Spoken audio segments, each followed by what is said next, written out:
siapapun di antara kita yang melihat kemungkaran terjadi, siapapun dia, tidak terbatas pada para penguasa. Hari ini kita sering mendengar bahwa seakan-akan hadis ini ketika Rasulullah bersabda, man ra'a minkum munkaran falyughayyir biyadihi, siapa saja yang melihat kemungkaran maka cegahlah dengan tangannya, seakan-akan tangannya hanya para penguasa. Tidak demikian, saudaraku.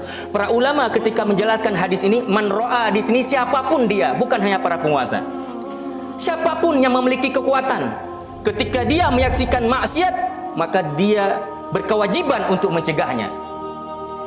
Kemudian siapapun dia, ketika ia melihat kemungkaran namun dia tidak mampu mencegah dengan tangannya, dengan kekuatannya, maka solusi kedua Rasulullah berikan kepada kita, fa illam yastati' fa bilisani, maka cegahlah dengan lisannya, nasihatkan ia, lakukan aksi-aksi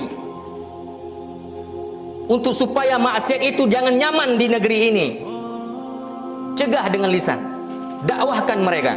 Siapa mereka? Siapapun yang memiliki kemampuan berdakwah dengan lisan, baik mereka para ulama, baik mereka masyarakat biasa, intinya gunakan lisan untuk mencegah maksiat. Saudaraku, ketika itu juga tidak mampu, maka kita harus mencegahnya dengan hati kita. Apa makna mencegah kemungkaran dengan hati? Kita berikrar dalam hati kita bahwa itu benar-benar maksiat. Tidak ada tawar-menawar. Kalau memang itu maksiat, yang maksiat, tidak mungkin maksiat jadi ibadah. Kemudian kita menjauh darinya. Itulah hakikat mencegah kemungkaran dengan hati kita.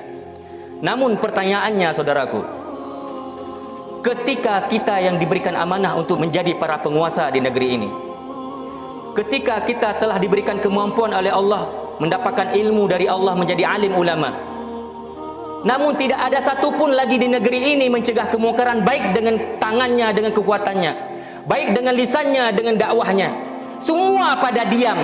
Apakah semua kita pada lemah iman semuanya, saudaraku? Karena Rasulullah mengatakan ketika pencegahan kemungkaran itu hanya dengan hati, wa huwa adhaful iman, itu berarti selemah-lemah iman. Pertanyaannya, apakah seluruh penduduk negeri sekarang ini sudah lemah imannya sehingga maksiat hanya bisa ditonton saja? Ma'asyiral muslimin rahimakumullah. Maka dari itu, apa yang mesti kita lakukan saat ini? Kita harus lakukan gerakan taubat serentak. Kita harus taubat bareng, saudaraku. Kembali kepada Allah Subhanahu wa taala. Kembali jalankan syariat Allah Subhanahu wa taala. Mari kita sama-sama beriman dan bertakwa kepada Allah Subhanahu wa taala dengan sebenar-benar iman dan sebenar-benar takwa. Mari kita melakukan taubat serentak. Saudaraku, taubat itu jangan nanti-nanti, karena nanti keburu mati. Taubat itu jangan kapan-kapan, karena nanti keburu dikafani.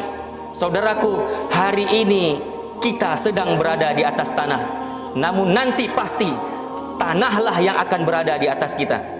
Maka mari kita mohon ampun sebelum ditimbun, bertaubat sebelum kita masuk kubur.